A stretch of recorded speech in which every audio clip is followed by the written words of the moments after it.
আজ জুমার রাত সাহারির আগে তাহাজ্জুদের নামাজ পড়ে যদি কোনো ব্যক্তি এই দোয়াটি মাত্র 9 বার পড়ে আল্লাহ রাব্বুল আলামিনের কাছে যা চাইবে তাই পাবে এবং ওই ব্যক্তি এত ধনী সম্পদশালী হবে যা কল্পনার বাহিরে। তার হাত থেকে কখনো টাকা ফোরাবে না, তার সংসারে কখনো অভাব অনটন দারিদ্রতা বিপদ আপদ আসবে না। যদি আপনারা আপনাদের দারিদ্রতা অভাব অনটন বিপদ আপদ দূর করতে চান তাহলে আজকের এই ভিডিওটি আপনার জন্য। যদি আপনারা আমল দ্বারা ফলাফল পেতে চান তাহলে বলবো না টেনে সম্পূর্ণ ভিডিও দেখার জন্য। আর যদি টেনে টেনে ভিডিও দেখেন কোথাও কোনো পয়েন্টে মিস হয়ে যায় তাহলে দোয়া কাজে না আসতে পারে। তাই না টেনে সম্পূর্ণ ভিডিও দেখার অনুরোধ রইল। আর যারা চ্যানেলটি সাবস্ক্রাইব করবেন আপনাদেরও মনের আশা পূর্ণ হবে ইনশাআল্লাহ। দেখুন, মাহে রমজান চলছে, তাহাজ্জুদের নামাজ পড়ে যদি আপনারা আল্লাহ রাব্বুল আলামিনের কাছে চান আপনার রিজিক বৃদ্ধি হবে, আপনার অভাব অনটন দূর হবে, আপনার দারিদ্রতা দূর হবে, আপনার বিপদ আপদ দূর হবে, আপনার জীবনে ধন সম্পদ টাকা পয়সা আসতে শুরু করবে।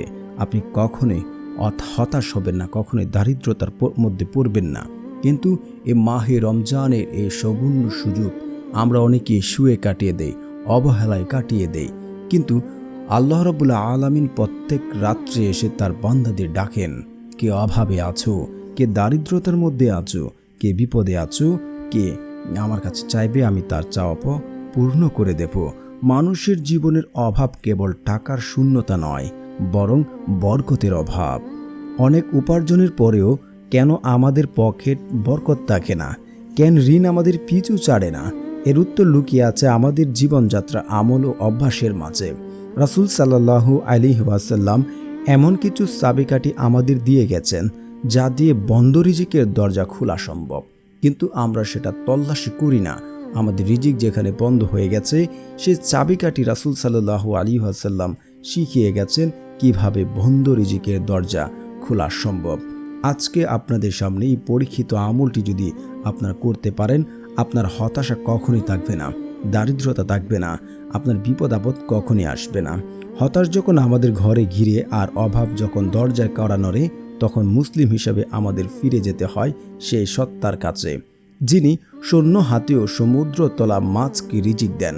আল কুরআনে ঘোষণা করেন যে আমাকে ভয় করে আর আল্লাহ তার জন্য নিষ্কারিত পথ বের করে দেন এবং তাকে এমন উৎস থেকে রিজিক দেন যেন সে কল্পনা করতে পারবে না। সূরা তালাক আয়াত নম্বর 2 থেকে 3। এই মহামান্বিত আয়াতের বাস্তবে প্রয়োগ রাসূল সাল্লাল্লাহু আলাইহি ওয়াসাল্লামের শিখানো বিশেষ কিছু আমল নিয়ে আমাদেরকে আজকের এই ভিডিওটি।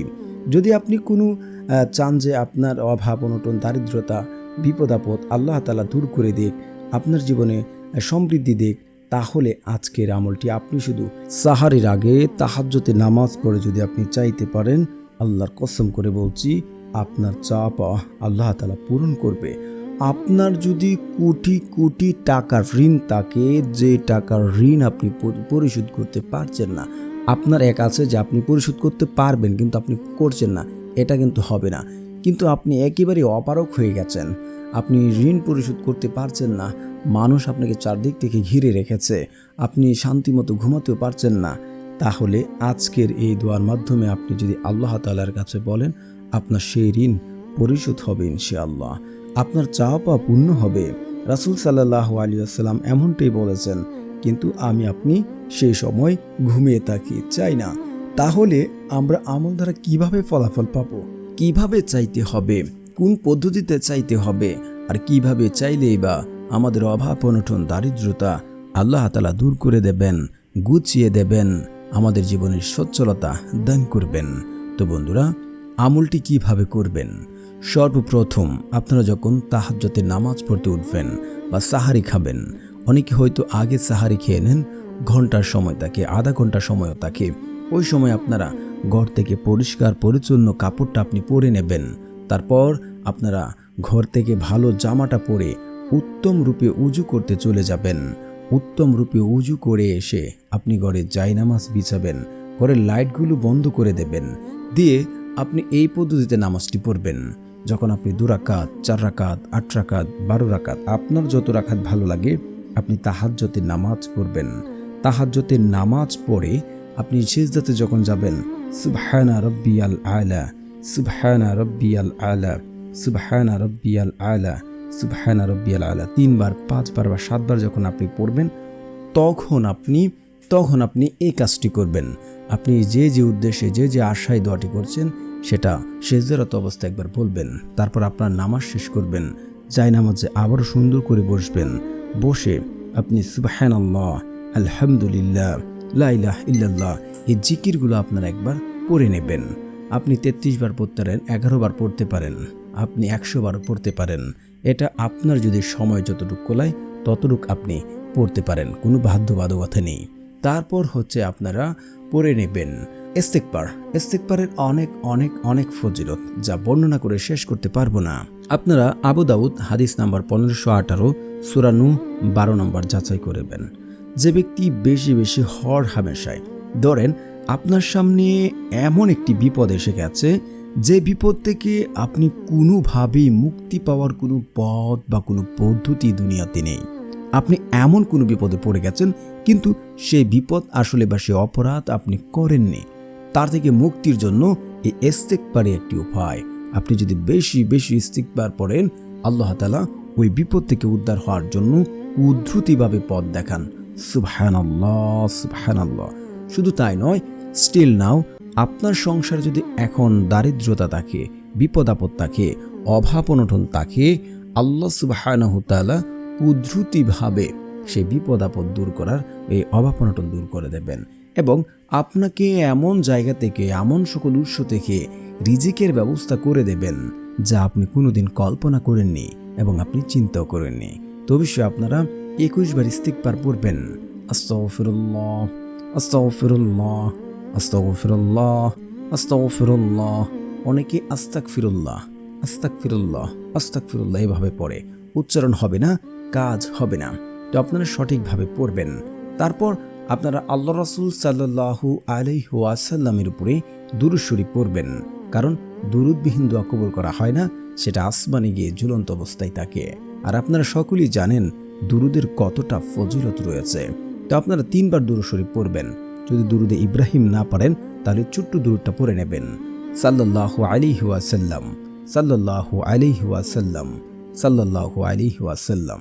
প্রথমে 3 বার, দোয়া শেষে আবার 3 বার পড়বেন। সাল্লাল্লাহু আলাইহি ওয়াসাল্লাম, সাল্লাল্লাহু আলাইহি ওয়াসাল্লাম। এভাবে আপনারা দুরূদে ইব্রাহিম পড়বেন। তারপর আপনারা আয়াতুল কুরসি পড়বেন একবার, কারণ আয়াতুল কুরসির অনেক ফজিলত রয়েছে যা বর্ণনা করেও শেষ করা যাবে না। তারপর আপনারা সূরা ফাতিহা পড়বেন একবার। তারপর আপনারা সূরা ইখলাস পড়বেন 3 বার। তারপর আল্লাহ রাব্বুল আলামিনের কাছে এই দোয়াটি পড়বেন। তো বন্ধুরা, যারা চ্যানেলটি সাবস্ক্রাইব করবেন, আপনাদের মনের আশা পূর্ণ হবে ইনশাআল্লাহ। কারণ যাদের মন ভালো তারা অন্যদের সহযোগিতা করেন, আল্লাহ তাআলা তাদের মনের আশা পূর্ণ করে দেন। তো দোয়াটি হচ্ছে আল্লাহুম্মা কফিনি বিহালালিকা ওয়ান হারামিকা ওয়াগনিনি বিফাদলিকা আম্মান সিওয়াক। আপনার যদি কোটি কোটি টাকা ঋণ থাকে, অপারক হয়ে যান, পরিশোধ করতে পারছেন না, আপনি এই দোয়াটি করুন। আপনার সে ঋণ পরিশোধ করার জন্য আল্লাহ কুদরতিভাবে ব্যবস্থা করে দেবেন। প্রিয় বন্ধুরা, তো আপনারা এই দোয়াটি পড়ার পর ইয়াকিন এবং বিশ্বাস রেখে কায়মুন বাক্যে কান্নাকাটি করে পূর্বে পাপের জন্য লজ্জিত হয়ে যদি আপনি চাইতে পারেন, 24টা ঘন্টা বান্দা আল্লাহকে ডাকতে থাকে, আর ওই সময় আল্লাহ স্বয়ং তার বান্দাদের ডাকতে থাকেন। আপনার ইয়াকিন বিশ্বাস রেখে যদি দোয়া করেন, ইনশাআল্লাহ আল্লাহ রাব্বুল আলামিন আপনাদের চাওয়া পাওয়া, আপনার মনের আশাগুলো পূরণ করে দেবেন। কারণ তিনি কখনোই তার বান্দাদের খালি হাতে ফেরত দেন না। আল্লাহ রাসূল সাল্লাল্লাহু আলাইহি ওয়াসাল্লাম বলেন, যখন কোনো বান্দা আল্লাহ তাআলার কাছে 2 হাত তুলে, তার হাতকে খালি হাতে ফেরত দেন না। বিশ্বাস রেখে ইয়াকিনের সাথে আমলটি করুন, ইনশাআল্লাহ ফলাফল পাবেন।